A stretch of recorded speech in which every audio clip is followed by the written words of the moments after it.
So hey guys, welcome back to my Python series. And in my previous video I already discussed the problem that if we just open again our file in write mode and we just write some sort of data, then the previous content will be deleted.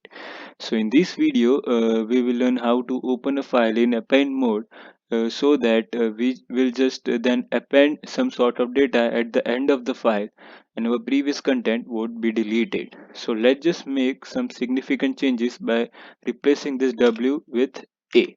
So what this a will essentially do is it will open our file in append mode and our previous content would be deleted. So here let's just clear our text, our file, and it is already cleared. So let's just again run this program,